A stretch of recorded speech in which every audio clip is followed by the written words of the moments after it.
أعوذ بالله من الشيطان الرجيم. بسم الله الرحمن الرحيم. قل هو الله أحد الله الصمد لم يلد ولم يولد ولم يكن له كفوا أحد۔ آیت 139 ہے، فرمایا قل اتحاجوننا فی اللہ وہو ربنا وربکم، آپ کہہ دیجئے کیا تم ہم سے جھگڑا کرتے ہو اللہ کے بارے میں جو ہمارا بھی رب ہے اور تمہارا بھی؟ یعنی یہ کوئی جھگڑے کی بات ہے؟ اگر ہم جھگڑا کریں تو موقع بھی ہے، کیونکہ تم اللہ کے سوا دوسروں کو بندگی کا مستحق ٹھہراتے ہو، نہ کہ ہم مسلمان۔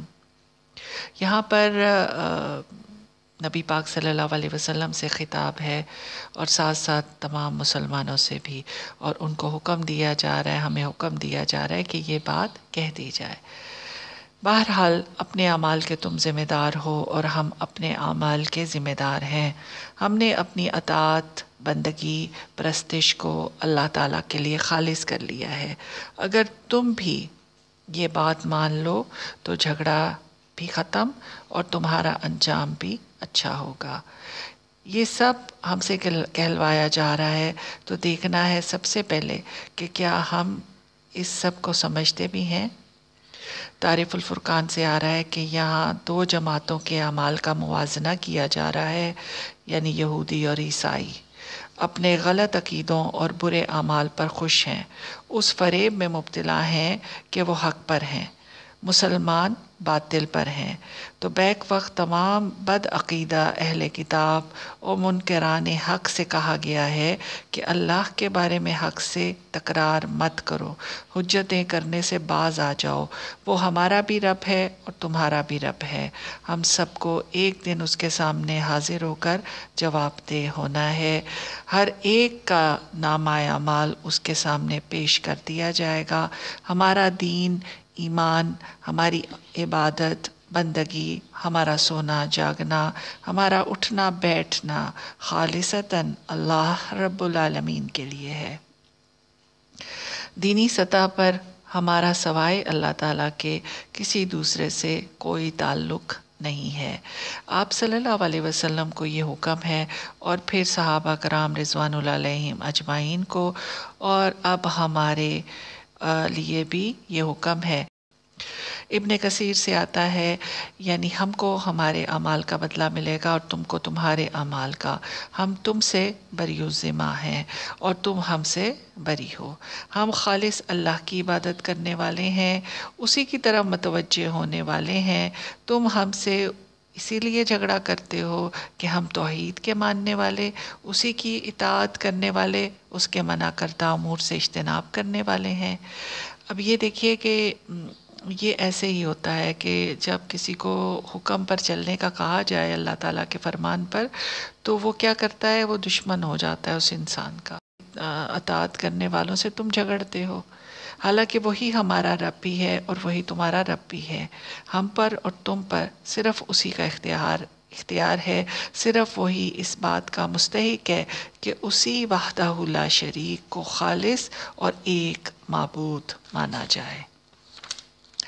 اب آیت نمبر 140 ہے۔ پہلے اس بات کو ہمیں سمجھ لینا چاہیے کہ یہودیت اپنے موجودہ جو اس کے بھی موجودہ نظریات اور عقائد کے مطابق تیسری اور چوتھی صدی قبل از مسیح میں معرض وجود میں آئی، اور عیسائیت تو عیسیٰ علیہ السلام کے آسمان پر اٹھائے جانے کے بعد کی پیداوار ہے۔ تو یہ بہت بڑی باتیں ہیں، ان کو ذہن میں ڈال لیجئے کہ جو یہ یہودیت کے اب کے جو عقائد ہیں یا ان کے نبی کے بعد کے جو انبیاء کے بعد کے عقائد بن گئے، وہ کب بنے؟ تیسری اور چوتھی صدی قبل مسیح میں بنے۔ اور عیسیٰ علیہ السلام جو ہے، یہ جو ان کے جانے کے آسمان پہ اٹھائے جانے کے بعد یہ جو عیسائیت ہے، یہ ان کے بعد کی پیداوار ہے۔ اور دونوں مذاہب کے جو عالم ہیں، جو ان کے راہب ہیں، اس بات کو خوب جانتے تھے کہ ابراہیم، اسماعیل، اسحاق اور یعقوب علیہ السلام اور ان کی اولادیں یوسف علیہ السلام وغیرہ اس قسم کی یہودیت یا عیسائیت سے بہت پہلے وفات پا چکے تھے، مگر ان کے علماء نے عوام کو یہ بات ذہن نشین کر دی تھی کہ مندرجہ بالا انبیاء علیہ السلام ان کے قول کے مطابق یہودی اور عیسائی تھے۔ یہاں اللہ تعالیٰ نے وضاحت کر کے بتا دیا کہ انہوں نے اللہ کی دی ہوئی شہادت کو چھپایا ہے اور کتمان شہادت کے مجرم قرار دے کر ان کو سب سے بڑا ظالم قرار دیا ہے، یعنی کہ جو اللہ کا حق نہ پہچانے، جو اللہ کے فرمان نہ مانے، تو پھر وہ سب سے بڑا ظالم ہوتا ہے۔ بیان السبحان میں ہے کہ خطاب یہود اور نصارہ سے ہے کہ تم ایسی باتیں کرتے ہو جو عقل اور نقل میں یعنی تاریخ کے خلاف ہیں، یہ تو روایات سے بھی ثابت نہیں ہے۔ تم یہودی کہتے ہو کہ ابراہیم، اسماعیل، اسحاق، یعقوب علیہ السلام اور ان کی اولادیں یہودی تھیں، اور دوسری طرف تم عیسائی کہتے ہو کہ وہ عیسائی تھے، اور ثبوت اس کا، ان باتوں کا تم کچھ دیتے نہیں ہو۔ کہتے ہو ہم کو اچھی طرح علم ہے کہ یہ گروہ انبیاء کا ہمیں نجات دلا دے گا، تو اللہ تعالیٰ فرماتا ہے قُلْ أَأَنْتُمْ عَالَمُ أَمِ اللَّهُ، آپ صلی اللہ علیہ وسلم ان سے آپ پوچھئے، دریافت کیجئے کہ تم کو زیادہ علم ہے یا اللہ تعالیٰ کو؟ ظاہر ہے یقیناً اللہ تعالیٰ ازلی عالم ہے، یعنی شروع سے آخر تک ان کا علم وسیع ہے، چھایا ہوا ہے۔ تو اس نے فرمایا وہی حق ہے کہ یہ تمام انبیاء موحد تھے، ان کو یہودیت اور نصرانیت سے دور کا بھی واسطہ نہیں ہے، یعنی کہ اب یہ سب تمام انبیاء جو تھے یہ مسلمان تھے، ان کا اس طرح کے خود ساختہ بنائے گئے مذاہب سے کوئی تعلق نہیں۔ یہ دونوں مدتوں بعد کی پیدائش ہیں، یعنی عیسائیت اور یہودیت۔ اب جب کہ انہوں نے دین کو ایک کھیل بنا لیا ہے، فسق اور فجور میں پڑ گئے، راہ حق سے ہٹ گئے، تو اللہ تعالیٰ نے اپنی آخری برگزیدہ نبی کو مبعوث فرما دیا، جن کی بشارتیں تورات، انجیل اور پچھلے تمام صحف میں دی گئی تھیں، یعنی نبی پاک صلی اللہ علیہ وسلم۔ تورات میں لکھا ہے کہ اللہ تعالیٰ کا پسندیدہ دین اسلام ہے جو خالص توحید پر ہے۔ یا میں ایک بات کہتی جاتی ہوں کہ یہ جو ہم مسلمانوں سے ہٹ گیا ہے، یہ جو انہوں نے اپنا نیا نبی چن لیا ہے، یہ جو قادیانی ہیں المعروف احمدی، تو یہ لوگ، ان کا بھی یہی ماننا ہے کہ یہ جو تھے مذاہب یہ تھے شروع سے، اور یہ اللہ تعالیٰ کے بنائے ہوئے ہیں۔ ان کے عقیدے کی اتنی بنیاد غلط اور اتنی کمزور ہے کہ جس پر یہ بہت سے پڑھے لکھوں نے عمارت کھڑی کی ہوئی ہے جو کہ کبھی بھی گر سکتی ہے۔ تو یہاں پر یہی بات بتائی جا رہی ہے کہ تورات میں لکھا ہے کہ اللہ تعالیٰ کا پسندیدہ دین اسلام ہے جو خالص توحید پر ہے، اسی پر ابراہیم علیہ السلام تھے، لیکن تم اس واضح شہادت کو چھپائے ہوئے ہو۔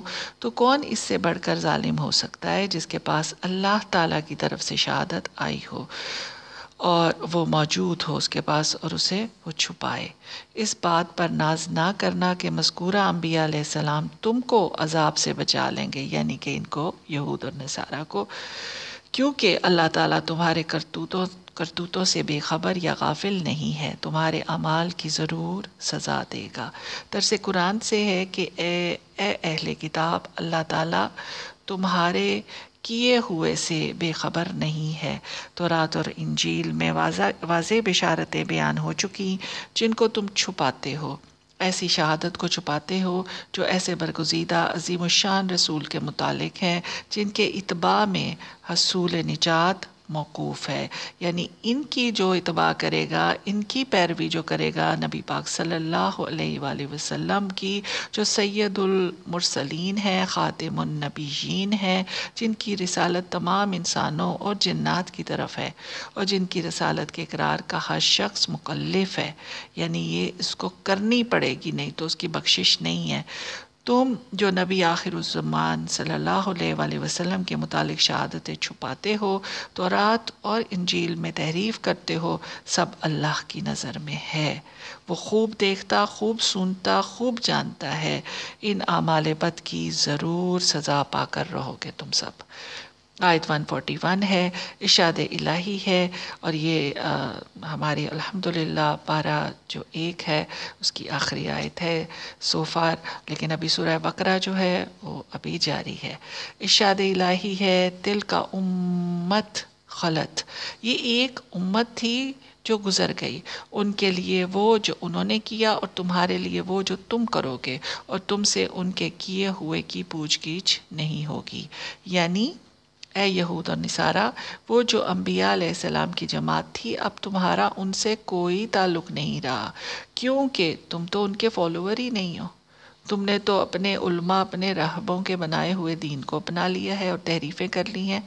وہ تو پاکیزہ لوگوں کی جماعت تھی جو ایک اللہ کے ہو کر گئے تھے اور اپنے بچوں کو بھی یہی تعلیم دے کر گئے تھے۔ سو گزر چکی ان کی توحید، ان کے ایمان اور عمل، اور ان سے ان کو ہی فائدہ پہنچے گا، تم کو ان کی نیکیوں سے کوئی فائدہ نہیں ہوگا۔ فسق اور فجور میں مبتلا ہو گئے ہو، تم کو تمہارے افعال اور اعمال کا بدلہ ضرور ملے گا۔ آیت پیچھے سورہ بقرہ میں ایک آیت گزری ہے 134، یہ ایسی ہی آیت جو تھی نا، اسی کی طرح کی ایک آیت وہ گزر چکی ہے۔ یہاں دوبارہ تاکید اور مبالغہ کے لیے لائی گئی ہے کہ ایمان لاؤ، نیک اعمال کرو، آباء و اجداد کے بھروسے پر نہ رہنا، کفر اور شرک کے ساتھ نہ انبیاء کی نسل ہونا کام دے گی، نہ اس تعلق سے نجات حاصل ہو سکے گی۔ یہ بہت بڑی باتیں ہیں جن کو ہم سب کو بھی سوچنا چاہیے۔ آخری نجات کے لیے آخری رسول صلی اللہ علیہ وسلم پر ایمان لانا ضروری ہے، یہاں تک دین ابراہیم کی فضیلت اور دین اسلام کا افضل اور اکمل ہونا، اور آخری رسول صلی اللہ علیہ وسلم کا افضل الرسول ہونا، قرآن پر ایمان لانا ضروری قرار دے دیا گیا ہے، کیونکہ یہی دنیا کے لیے ہدایت ہے اور اسی میں آخرت کی نجات ہے۔ اب کئی لوگوں کے ذہن میں یہ بات آتی ہے کہ شروع سے ہی پھر کیوں نہیں یہی رکھا گیا، اور شروع سے ہی جو ہے وہ کیوں نہیں ایک ہی نبی پاک ہی بھیج دیے جاتے۔ تو ایسا نہیں ہوتا، انسانیت قیامت تک رہنی ہے، اور گریجولی انسان ہی آنے ہیں، انسان ہی آئے تھے۔ اب تو وہ سلسلہ ختم ہو گیا نبوت کا، لیکن جب تک رہا تب تک انسانوں سے ہی یہ کام لیا گیا۔ فرشتوں سے لیتے تو لوگ تو یہ کہتے کہ ہم سے تو عمل کرنا مشکل ہے، یہ تو فرشتے ہیں اس لیے عمل کر لیتے ہیں۔ تو اس لیے انسانوں کو ہی بنایا گیا، اور ہر بستی، ہر قوم میں اللہ پاک نے اپنے رسول انبیاء بھیجے ہیں، لیکن رسول 4 ہی ہیں جن پر کتابیں نازل ہوئی، جن پر شریعت نازل ہوئی، اور آخری نبی پاک صلی اللہ علیہ وآلہ وسلم ہیں۔ بیان السبحان ہے، اب ان پر دین مکمل ہو چکا ہے، اور جو کوئی اس میں تبدیلی کرے گا، ایڈ کرے گا یا اومٹ کرے گا، تو وہ اسی طرح کی اس کی آخرت جو ہوگی اسی طرح ہوگی کہ ان کو پھر جو ہے وہ نجات نہیں ملے گی، خواہ وہ امتی ہوں۔ بیان السبحان سے ہے کہ اللہ تعالیٰ تمہارے اعمال خوب دیکھتا، سنتا اور جانتا ہے، اس کا کسی سے نہ کوئی خاص رشتہ ہے اور نہ کوئی خصوصی تعلق ہے، سب اس کے بندے ہیں۔ جو اس کا فرما بردار، اس کے انبیاء کا پیروکار اور دلی اخلاص والا ہے، وہی اس کا محبوب ہے اور رحمت الہی کا مستحق ہے۔ تمام انبیاء اور رسول موحد اور مسلم تھے۔ تورات، انجیل، زبور، صحف ابراہیم اور دوسرے صحف میں آخری نبی صلی اللہ علیہ وسلم کی پیش گوئیاں باوجود ترمیم کے اور تغیر کے اب بھی موجود ہیں۔ کسی کا عمل کسی دوسرے کے لیے فائدہ مند نہیں ہے۔ حدیث ہے ابو ہریرہ رضی اللہ تعالیٰ عنہ کی، قال رسول اللہ صلی اللہ علیہ وآلہ وسلم المسلم، اس کا ترجمہ ہے کہ جس کو اس کا عمل پیچھے ہٹا دے، اسے اس کا نسب آگے نہیں بڑھا سکتا۔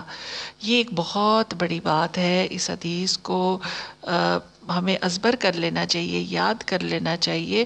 اور یہ جو جتنے بھی ہمارے مسلمانوں میں بھی جو فرقے بن گئے ہیں، یا جو یہ گدی نشینی کا ابھی تک کام چل رہا ہے کہ کوئی اولیاء کرام جو ہیں، جیسے ہمیں یہ جس نصیحت ہمیں اس سے لے لینی چاہیے کہ دین پر عمل سب سے درکار ہے.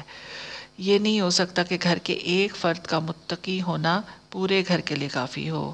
یعنی کہ اب کئی دفعہ دیکھا جاتا ہے کہ نوجوان نسل دیکھتی ہے کہ دادا دادی نانا نانی جو ہے وہ تو بہت عبادت گزار ہیں، تو ہمارے لیے یہ کافی ہوگا. ایسا نہیں ہے، سب کو الگ الگ اپنی اپنی جگہ نماز بھی قائم کرنی ہے اور دین بھی. اسی طرح جیسے میں نے پہلے کہا، اولیاء کرام کے بچے یا نسلیں ان سے وابستگی کی وجہ سے بخشائی نہیں ہے کہ ان کو کسی گدی پر بٹھا دیا جائے اور پیری مریدی کی جائے. ہمارے دین کا یہ بالکل قطعاً حصہ نہیں ہے. تو یہ اللہ کے انسان خود متقی ہو. تو یعنی کہ اگر اولیاء کرام کی اولاد بھی متقی ہے تو پھر ٹھیک ہے، لیکن وہاں پر بھی پیری مریدی کا کوئی سلسلہ نہیں ہے.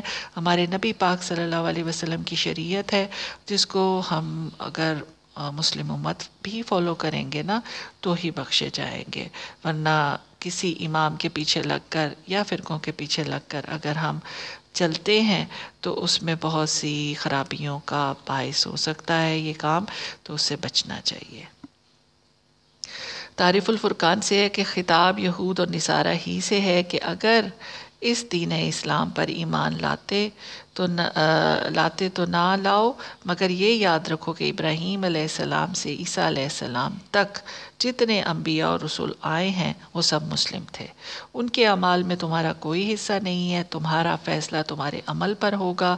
یوم حساب تم ان پیغمبروں کی شفاعت سے کاملاً یعنی مکمل محروم رہو گے، کیونکہ تم نے ان کا دین رد کر دیا، کفر اختیار کر لیا. ان کے دین پر ہوتے تو یقیناً رسول اللہ صلی اللہ علیہ وسلم پر ایمان لے آتے.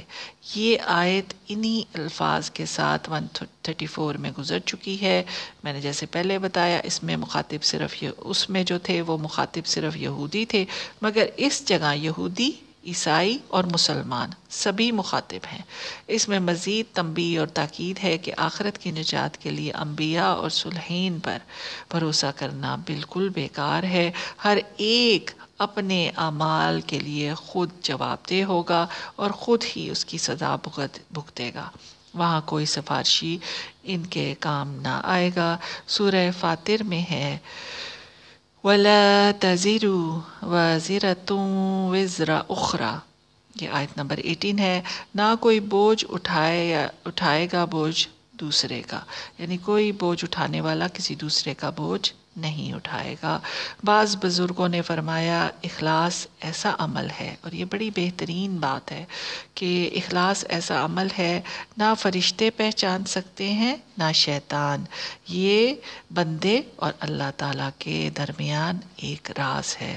تو لوگوں کو ہمیں چاہیے کہ ہم خود بھی جج نہ کریں، کسی کو متقی کا ٹائٹل نہ دیں، نیک کا ٹائٹل نہ دیں، کسی کو بد کا ٹائٹل نہ دیں.